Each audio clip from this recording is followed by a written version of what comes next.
ज्योतिष में कुंडली में अनेक योग पाए जाते हैं। इनमें से एक है राशि परिवर्तन योग। जब दो ग्रह एक दूसरे की राशि में चले जाते हैं उसे राशि परिवर्तन योग कहते हैं।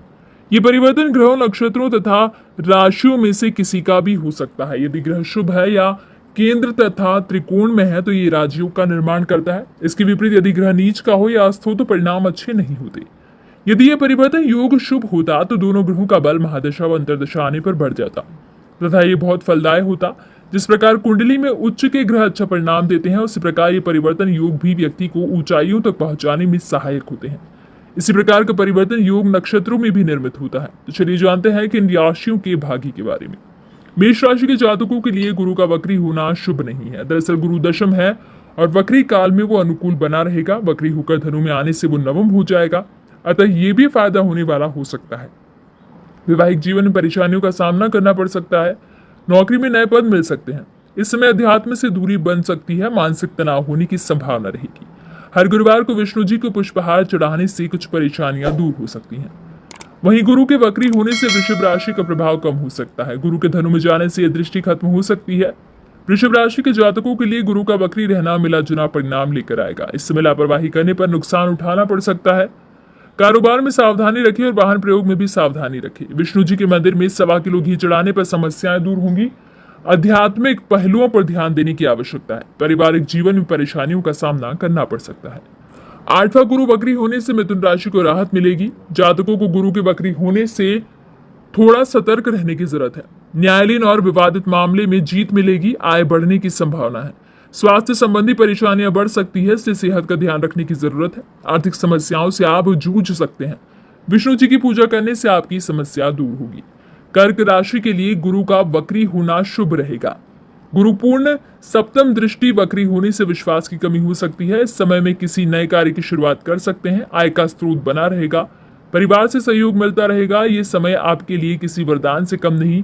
व्यापार के क्षेत्र में लाभ मिलने के संकेत मिल रहे हैं। कार्यस्थल पर भी विवाद संभव है। विष्णु जी के सामने घी का दीपक रोज जलाने पर आपको लाभ मिलेगा। सिंह राशि के जातकों के लिए गुरु का वक्री होना शुभ नहीं। षष्ठम गुरु के वक्री होने से राशि पर कुछ नेगेटिव प्रभाव नहीं पड़ेगा।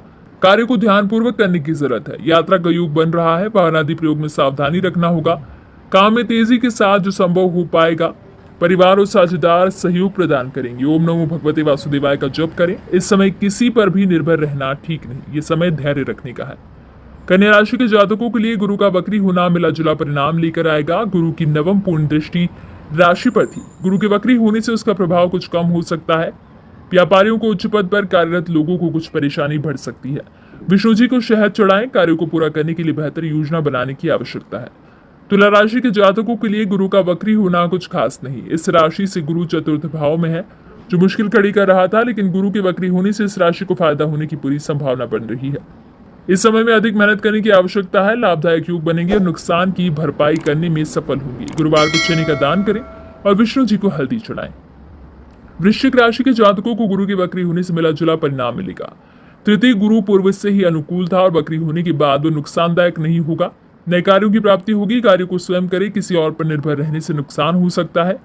प्रेम जीवन में भी कुछ परेशानियों का सामना करना पड़ सकता है। नई जगहों पर जाने को मिलेगा और रिश्तेदारों से मुलाकात हो सकती है। केले की जड़ में विष्णु जी की पूजा करने पर आपकी समस्या दूर होगी। धनु राशि के जातकों के लिए गुरु का वक्री होना सामान्य परिणाम देगा। द्वितीय गुरु पूर्व से और बेहतर फल देने वाला होगा। कुंवारों के विवाह प्रस्ताव की प्राप्ति होगी और अटके धन की प्राप्ति होगी। धन लाभ होगा जिससे आपकी आर्थिक स्थिति में सुधार होगा।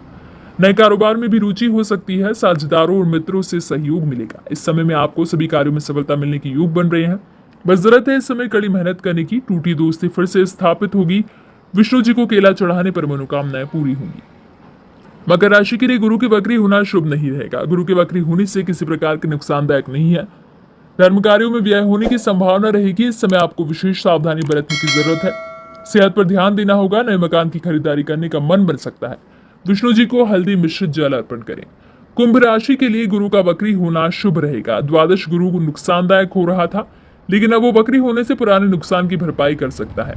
पहले जो भी आपको असफलताएं मिली हैं उन कार्यों को पुनः सफल बनाने का प्रयास करेगा। जीवन साथी से तालमेल बनाकर चलने से पारिवारिक जीवन में खुशी का अनुभव करेंगे।